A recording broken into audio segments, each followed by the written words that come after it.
Well, hello, everybody. Welcome back to Cocktails and Rocktails with me, your most notorious groupie, Alice Rouse, author of this little guy right here. These books right here is where you can find them. Go down in that description. We have the world at our fingertips today, people, so use those fingertips. Click on the link because I've got some pretty funny shirts in my description like you've never seen in rock and roll. They still don't say groupie or muse or anything like that. They say I fuck Steve Jones and all I got with this t-shirt.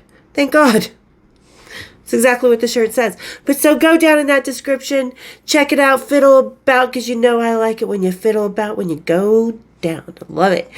And thank you as always for everybody just being part of this family that's just joining us, that is a longtime friend. You guys, I cannot even tell you how much you all so mean to me, because just the friendships, the new people, the curiosity, each different band's fans of rock and roll, other groupies.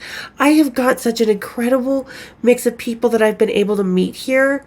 And that's one thing I love the most about rock and roll. It's an incredible mix of people. So thank you for keeping that feeling going, you guys. You fucking rock. And speaking of fucking rock, today we are going to talk about a little bit of a documentary. Just came out on Hulu. We're going to talk about the Bon Jovi documentary. Something about last night. I have watched it, but I just can't remember the name for some reason. I'm getting older and Alzheimer's runs in my, so be nice, be gentle. But anyway, so we're going to talk about the new Bon Jovi documentary. There's a lot of things. I have notes. So I'm going to have to go through my notes, because as I watch it, I leave myself little voice messages on my phone of what I'm thinking at that part. And there's so many, I don't know if I got them all down. And I'm actually halfway through the 4th episode at the moment, so I may have to do more of a follow-up. But okay, and today, because it's a documentary and sometimes there is smoke where there is fire, we are going to have a little kettle house cold smoke Scotch ale, 6.5%. That's a low percent for me. I like them around 9, 10, 8. That's what you get for bourbon soak, or really hoppy. But all right, so everybody, smoke them if you got them. Kick up your feet, and let's have a little cocktails and a rocktails. Oh yeah, ice fucking cold. I love a good Scotch ale. All right, cheers, big ears. Oh, that's good. This is the first time I've ever had anything by Kettle House, because Utah's very limited in what they allow onto the liquor store shelves. Not to the restaurants and bars. Bars limit their own sales. Hotel bars usually shit fucking selection. But anyway, which is why you end up drinking more hard liquor, because they have shit beers. But so this is kind of new to our shelves at the liquor store, which I really do like it. It's kind of, I like our local one better, Salt Flats. I like it better, but this is a good one. Crisp, but not as bold. All right, so let's get to the documentary. First, let me tell you what I kind of, in general, so far think it is. It's definitely a fluff piece. It's very much centered, like you watch the whole documentary so far, what I've watched, and it's about John at his house, John going to the doctor, John's wife, John's this, John that. The rest of the band members just sort of seem there, part of it. Like, they include some personal aspects of things like, yeah, we got married, but it's very much a fluff piece that is made to promote the brand, or as John calls the band, the organization. Like, it's not even a band anymore. And his songs, let's face it, Bon Jovi songs are very typical, very expected, very vanilla, very that same old crescendo, that gut building, try and lift you up, get that adrenaline going. It's kind of the same stuff. So this being a fluff piece, because his music is a fluff piece, doesn't really surprise me. But like I said, it's very, very much centered around how John Bon Jovi wanted it. And I always say this, that every band has what I call the Führer, or, the king or the CEO. In Bon Jovi, obviously, it's John Bon Jovi. It was his vision from the beginning. It was his cousin Tony. Hey, Tony. I know, yeah. But it was, his thing, his thing. His wife believed in him, and it's very much, and I believe it's very dramatic. We forget that John got into acting, and I can see some of that on the screen as we talk about this, or as the movie progresses. I can really see, and I can see some real emotion, but the real emotion is this is kind of guided to me. It's like, oh, this is where I should feel this, or this is where I should feel that. So it may be real emotion, but it's very intentionally placed, I think. So a lot of this, is kind of much like the band. Richie kind of stood equal to, and let's face it, they're good musicians, but nobody was ever considered great. Like when you see the top 20 bass players, you don't see Alec John such. You don't see whoever their fucking bass player is now. I don't know, some guy with white hair. Some hired guy, Phil X. Anyway, so like I said, it's just an odd fluff piece that is very much in tune to create a feeling of how you feel with the band. It's not real raw, and there's not a lot of reality to it, even from what I saw the few times that I hung around them. So, and like I said, I've got my notes, so I'm kind of looking down at them. And I kind of like how it starts when they were young, they were hungry, they were, finding their way, becoming Bon Jovi. I like that. It starts off normal enough to where, like I said, they're talking about how Richie came in the band. I'm going to be your guitar player, that kind of stuff. So it starts out, we kind of know that stuff already, but then they kind of start talking about when they got their first tour bus. And I love that because every band, when you get your first tour bus, you are making it. If you haven't just made it, you are fucking making it. You are on your tour bus. You've got roadies. You've got a manager. You've got a tour manager, a production manager. You've got gigs. And some of the gigs you're still doing stuff on your own. But it's an exciting time in a band's life. And I felt that from this documentary.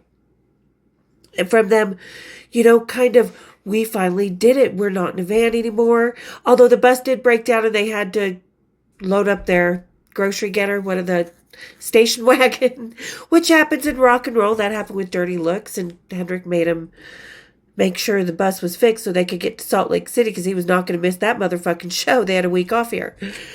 So that was kind of exciting. I was really kind of going along with it at that point and thinking, yeah, how cool for them. They were talking about when they first got opening gigs.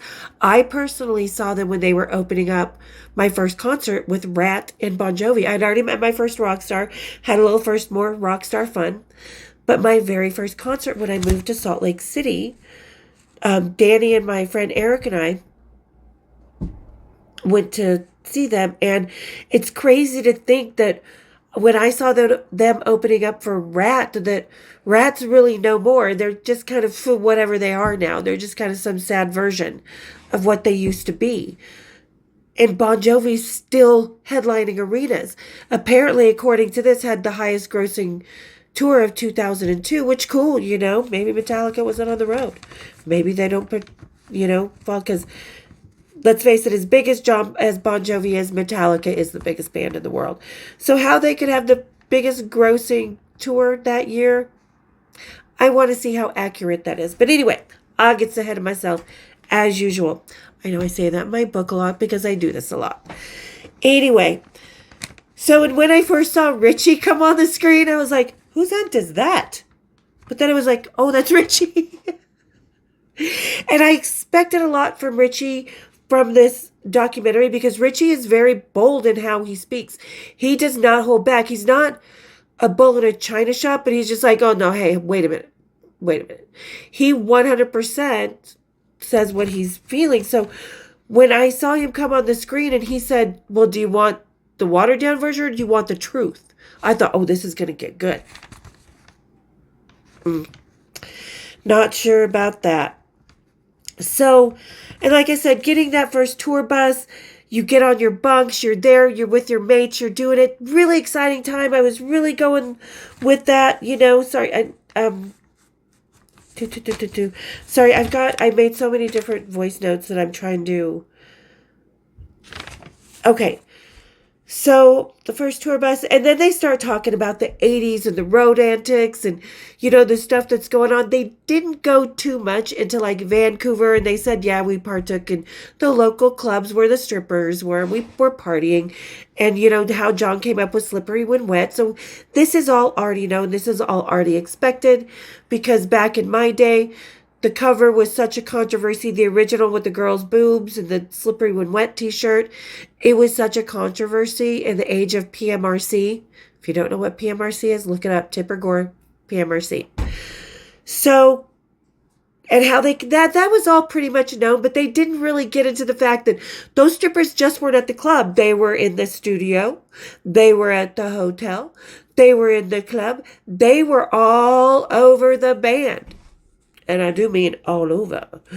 So they kind of keep a certain limit on what they're going to talk about as far as all that goes. And one of the things that cracked me up, speaking of strippers, was they were talking about, because, when you're on the road as much as you are, they were talking about how the road works. You're going on 3 days on, 1 day off, 2 days on, 1 day off. Well, back then, you did that for 2 years straight. And you might have had 2 weeks after about 3 months to go home and visit your family. Go home and get a breather. So when you're on the road, you do stupid stuff. You got to blow off steam. And sometimes it's crazy rock and roll style. Sometimes it's just, hey, I've got me a little batter's helmet. Like Tico. So they were telling this story, and it cracked me up that how Tico used to wear this helmet, and they used to throw change at the helmet. And he'd be like, no, it doesn't hurt, no, it doesn't hurt. Because we all know, if you guys haven't watched the Bon Jovi poker game video, Danny and Tico had a thing for a while. But so he's talking about Tico they're throwing the change at Tico's helmet. I was like, well, they were in the strip club world. Usually at the strip club, you make it rain. But you want to know how to piss a stripper off? We call that, when you throw change, making it hail. Because that's a fucking insult.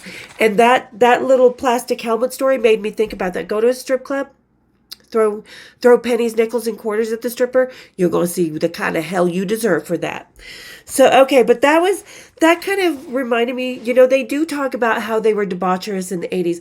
They do talk about how it was, but they, like I said, they kind of mellow it out. Like, we didn't do a lot of drugs, and John didn't. I never saw him do drugs, but I wasn't around him. I don't think Desiree, who turned John Bon Jovi down, saw him do anything like that. I've never heard any stories of him being belligerent. The one in the band, and this does come up in the documentary, that had the biggest drug problem, that was the biggest partier, that was kind of the most pick-me guy out of the band, definitely was John Alec Such. 100%. Which, hold on. Which, sadly he died. I was going to say we don't see a whole lot of him in, which I know they have more footage. I know they have more interviews that they could have used for Alec John. I said John Alec Such. I did that in real life too. Probably why I wasn't the one under the table at the poker game. That was Charlie. Well, I wouldn't have done him anyway. I was doing Richie Sambora. Anyway, so they kind of, like, John gives a couple jabs along the way. These underhanded, while he's looking down so pensively, so deep in thought and caring and heart and soul. Bullshit. I'm calling bullshit out on that. Because, like I said, he kind of gives underhands to Alec John Such, which he's not here to defend himself. They did not use very many interviews with just Alec John Such, which he did some. They used footage that was geared to show him smoking, drinking, partying, doing his thing, and therefore manufacturing the image John chose to portray in this. And he gave this fucking jab that when Alec had left the band, that it was such a better band without him. Well, John, you were never put in the same category of, I don't know, Bruce Dickinson or Robert Plant or Rob Halford or, none of them. You're just a singer. You're a singer. You're not a great rock God singer. Big difference. So don't be fucking knocking your bass player. Because, I mean, your bass player now is no fucking John Entwistle either.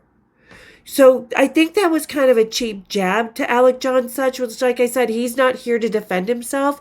And I wish they would have used maybe more of his family, maybe more of, like they did Dorothea. Dorothea was part of this, which you don't see her very often, and I'm glad she's coming out more, but we'll get to her later. So I wish they would have used people for Alec John Such that could have maybe kind of voiced his side or more interviews. But they didn't, because they wanted to keep the narrative on one path instead of making it a tree with several branches. And that's John Bon Jovi, because like I said, every band has the Führer, the king, the CEO, and John is, and this is definitely a documentary by John. So I'm kind of pissed that they slammed Alec John Such that way. And one of the reasons I say John Alec is because John Alec Entwistle. Yeah. So if I say the name wrong, it's because the best bass player in the world is John Alec. Okay. One of the best musicians we'll ever see in our lifetime is John Entwistle. But that's a whole other story. Okay, so let's get back to this. And, you know, and they do glorify, like I was saying, the sex, drugs, and rock and roll, the 80s and stuff. And our poker game was part of that. It was probably one of the most notable, most memorable poker games they ever had. Mainly because Charlie Ann was, you know, John with Alec John, and I don't know who else. Maybe Dave Bryan was there, which I ran into Dave Bryan one time in Vegas, and even I could see with the Hard Rock. He was walking by and said, "Hey," I'm like, "Bye." Not interested, because ladies and gentlemen, groupies don't just fall on their back for every rock star that walks by. Not the 80s ladies.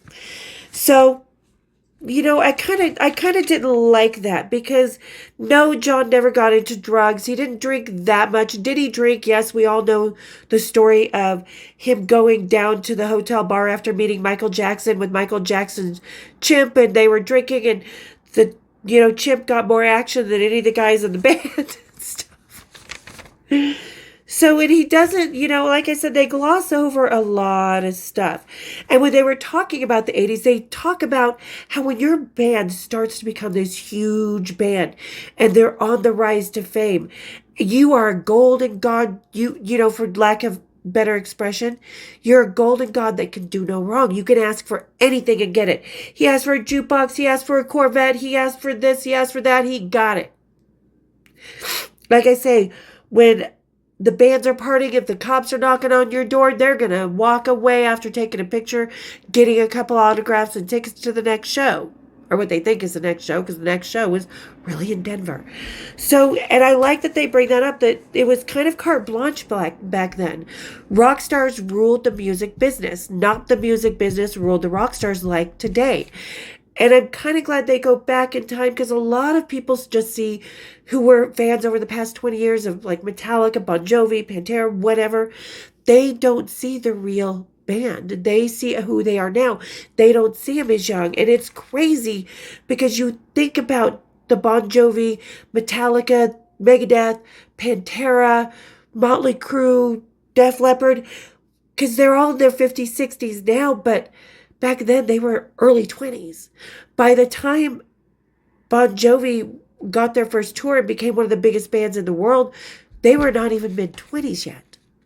That's a lot to be responsible for in your early 20s.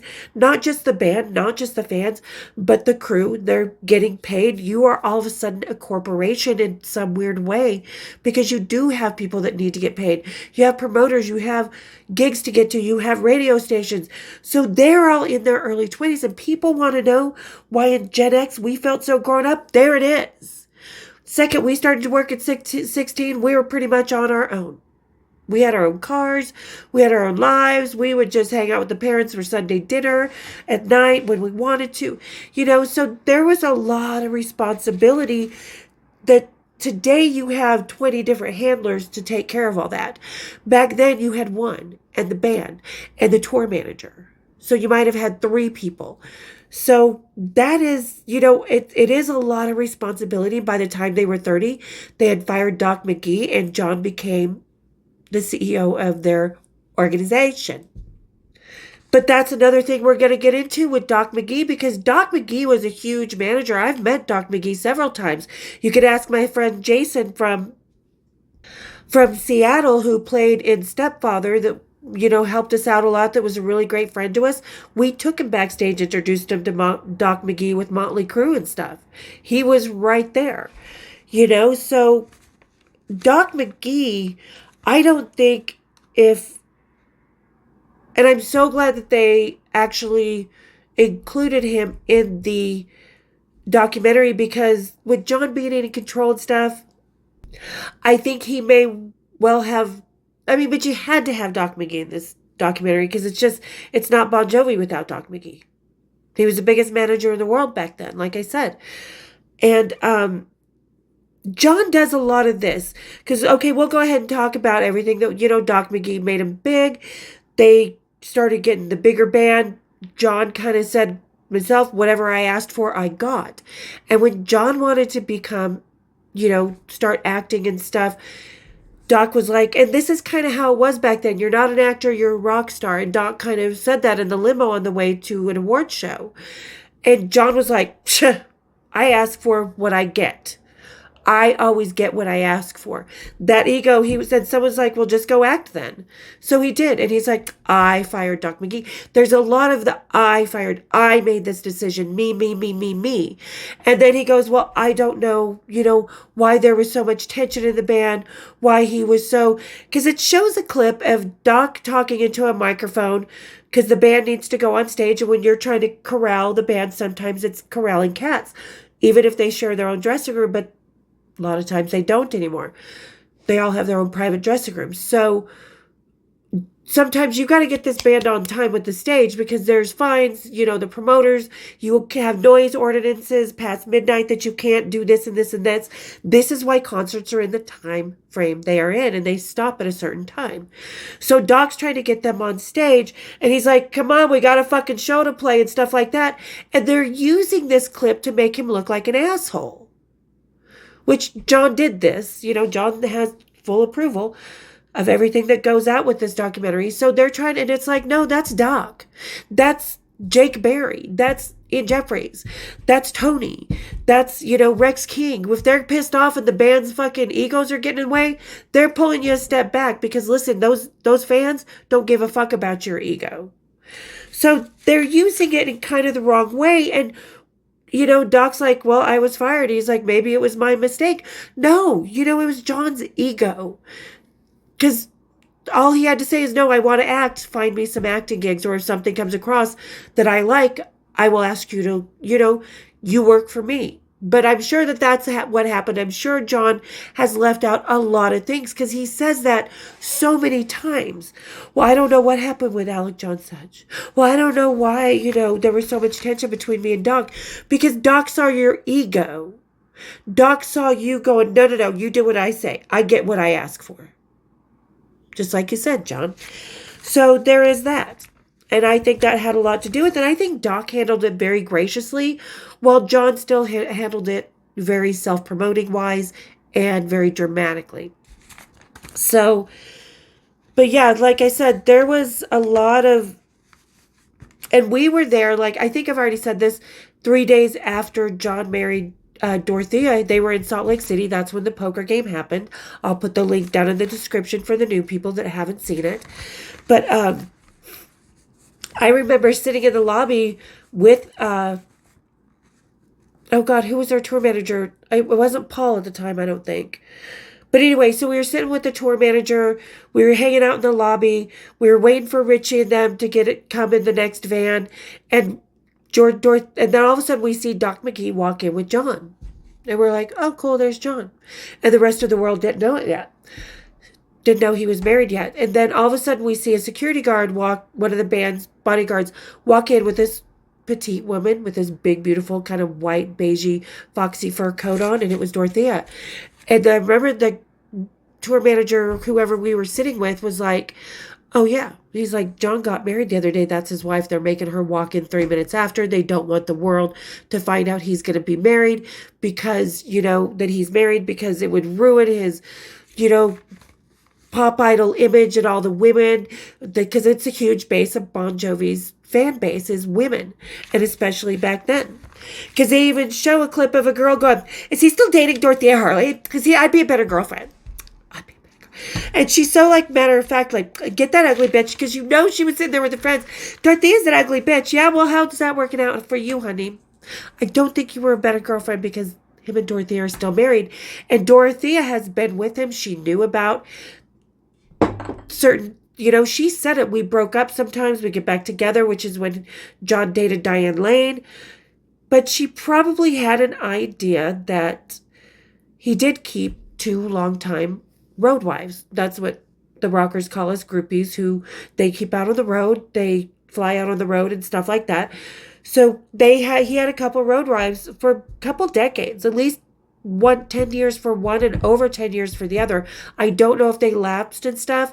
And don't blame the girls and everything. Dorothea, I'm sure, knew she is not a dumb woman. She is a smart woman. She is a calm, kind, funny, respectful. She supports her man. She believes in him. But she also knows she couldn't always be out on the road. They had kids that once they started going to school, had to be in school. So she couldn't always be out on the road. And if it's just 1 or 2 women that they have a certain boundary they don't cross, maybe she was okay with that. They're taking care of her man, but that man always comes home to her. But John did. John definitely imbibed in the groupies in the 80s. He dated other women. And even after the marriage, after, around Keep the Faith and all that, yep, he had women out on the road that he kept around that would, keep him calm on the road. Because John seems pretty needy. Needy to... what's the word I'm looking for? He wants to be understood, but he doesn't want to be understood for the human being that he is. He wants to be understood for the rock star that he is, which we all know those are 2 different things. So, oh, and speaking of Doc, yeah, okay, so like I said, I'm kind of all over the place. Now, I heard about this in the 80s when it happened. With Doc, they talk about Doc got in some trouble over a little bit of the 420 stuff. A little bit, like 500 pounds or something. And all I could think during that time is, Jesus Christ, how much did Motley Crue's STD medication cost you, Doc? Did you really need to do that? Did they? Because it wasn't Bon Jovi's. Alec John's, booger sugar habit wasn't that excessive, but Motley Crue's drug, STD, and alcohol habit probably took more precedence. So that's crazy that, I totally forgot about the whole 500 pounds of 420 back then. But holy shit. That's crazy. I'm glad they included it on there because, yeah. Okay, let's see. Where are we? What's over here? This is more about... Oh, that's more about Richie. So speaking of Doc and Richie and that whole, we all know how that brouhaha has gone down. John says there were never any fights, even after, there were never any fights. Nothing like that happened. But he says this after, oh, sorry, I got another pop-up that said we're medically legal here for 420 in Utah. My delivery's on the way, so smoke them if you got them, folks. But all right, so John was talking about, there were never any fights. There were never any fights. And this in a clip right after when they were showing about down in Guadalajara, when all the kids were starting to riot. They couldn't leave the hotel for 5 days. It was raining. There was just all kinds of pandemonium, insanity. Bands can be very unsafe on the road, and they were cooped up for 5 days, so everybody was just drunk and partying, and they were so sick of each other and fighting and tension and all this stuff. But then in the next clip he says, but there were no really big fights. Really? Is that why Richie's still in the band? I mean, because let's face it, if I were Richie, always kind of, even though you're kind of the page and plant of Bon Jovi, they're kind of the, as Richie said, the Mick Jagger and Keith Richards and stuff. And Richie does write a lot of stuff. He's got a great voice. It does go well with John's voice. They really do have a good balance as musicians. They found kind of their magic spot together. But when John says there were no fights, oh no, honey, there were. They were just very passive aggressive because that's who John seems to me to be. Because when they did the album that made Richie was late to the studio and stuff, and it's expensive, but at the same time, he's not the only musician. And John just, again, has to do everything, pinpoint the way I say when it goes. So John had a studio musician play this really beautiful part in a song that was very distinctive, that would be like when you hear that part in the song, oh, you'll love it. And it's a beautiful guitar piece. It was supposed to be played by Richie, but because Richie was late, John had a studio musician do it. And Richie was right. His fans know that there was not going to be him. They know his style. They know other musicians can hear this. Fans who really love the music, they can hear this. And he was right. So for John to say that there were never any fights, oh, there were. Richie just wasn't there. And Richie had every reason to be upset at John and furious. So when Richie did not show up at the gig and John was like, oh, it's because of his family, which that was part of it. Heather Locklear was going through some shit. Richie had to be there for his daughter, which have nothing bad to say about that. We all have our breakdowns. God knows we all have breakdowns. So John was using that as an excuse, and John does that a lot through this. I don't know why. He just wouldn't get on the plane and come to the show. I don't know why. Because you were still controlling him. One of the things that Richie had said when they both went off to do, Richie did a solo album, John was doing the Young Gun stuff, which ladies who love John Bon Jovi, something I noticed in this, when it's talking about John doing the Young Guns album, and it shows the clip of him, because he was in a scene in the movie, when it shows the clip of him filming the scene in the movie, ladies who think John Bon Jovi is sexy, watch him in his flop, because there's some floppage happening down there. I'm telling you. You can see his whole business.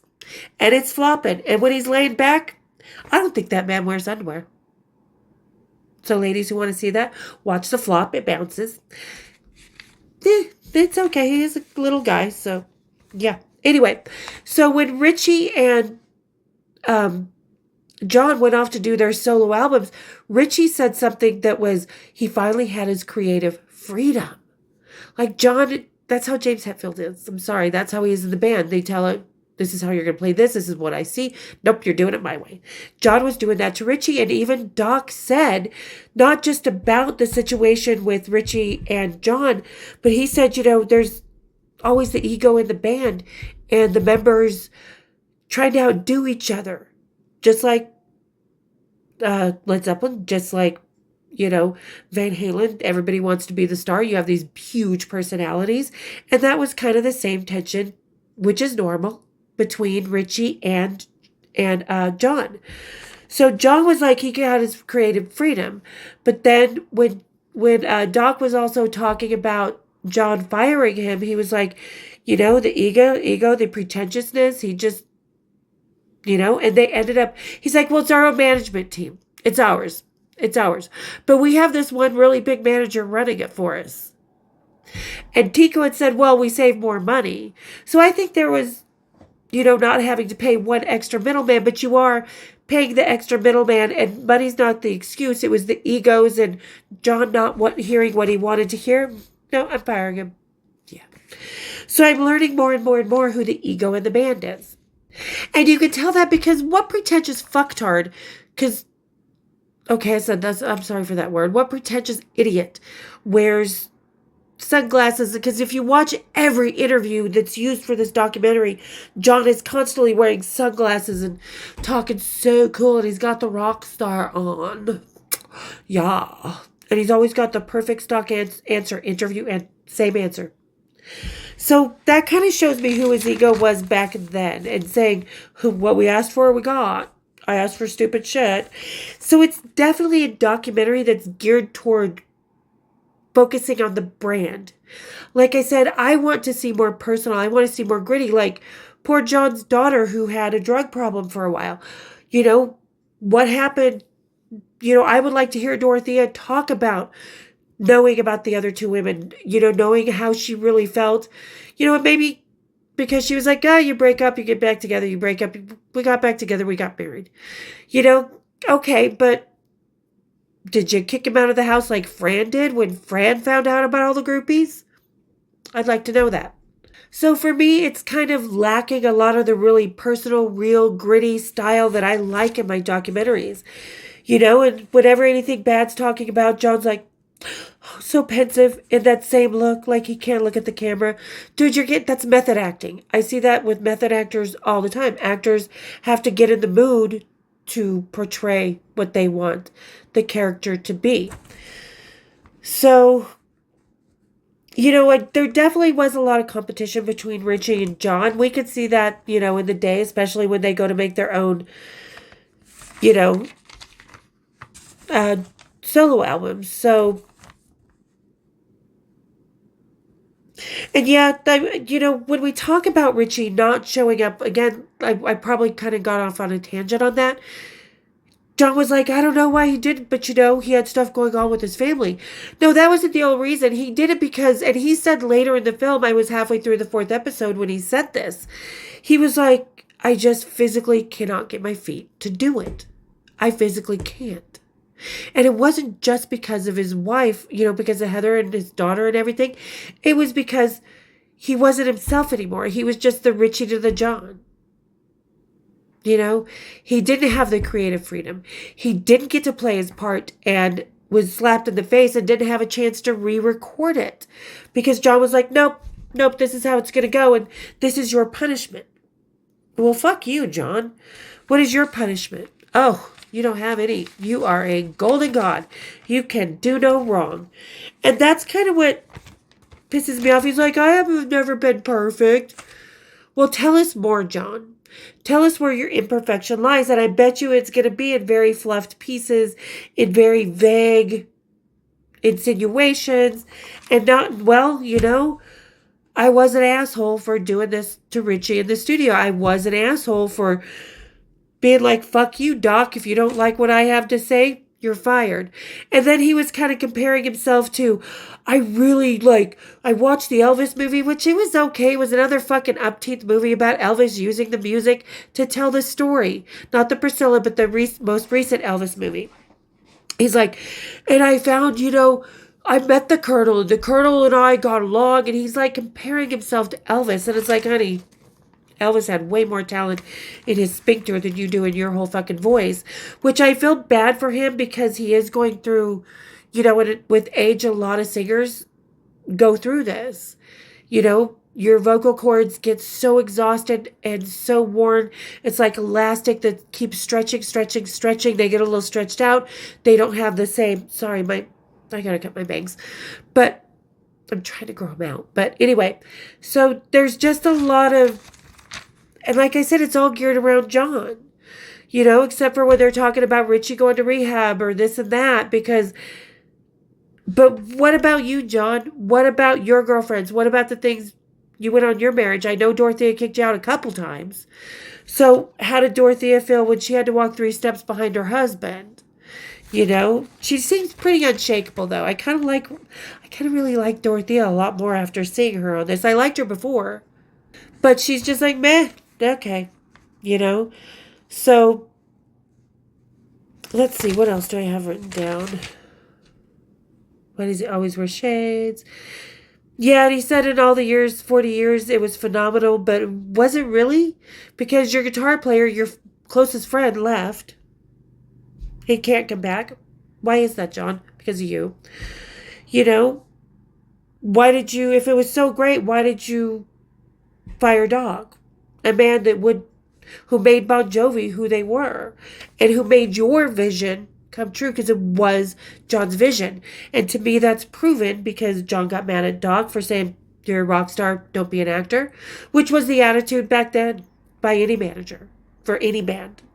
That's why you don't see fucking Nikki Sixx and Guiding Light or whatever, you know, playing themselves in the dirt. So I think, again, I'm gonna, let's see, wants to up each other. I think I've covered all the points I've kind of wrote down here. There's probably more stuff I want to say because I have like 2 days worth of voice messages. But like I said, I'm not done watching it, so we'll come back. We'll probably do another episode on this. So if you guys have watched it, tell me what you think. Bon Jovi fans, tell me what you think of this. If you're not a Bon Jovi fan and watch it, whatever, that's fine. Tell me what you think. But like I said, I think it's a fluff piece. I think it's very geared to the brand and not to the heart and soul or to the reality, to the nitty gritty, which we love. That's what documentaries are for. I don't want to see another fucking goddamn fluff piece because that's what it is. It's geared the way John wanted it to be. So, but all right, you guys, hope you liked today's little episode. Hope you liked my opinion on this. What's your opinion? Go down there in the description. And for those of you that are just hanging out, go down and check it all out. And on your way down, hit that share, hit that subscribe, and hit my bells. Let's grow this channel here at Cocktails and Rocktails. I want to get to 2,000. I want to get to 10,000 because then I get a plaque. I don't know, I just like the plaque. But all right, guys, thank you again for all the love, all the support, for making it to the end of the episode. You guys fucking rock. Thank you so much, and cheers, figures.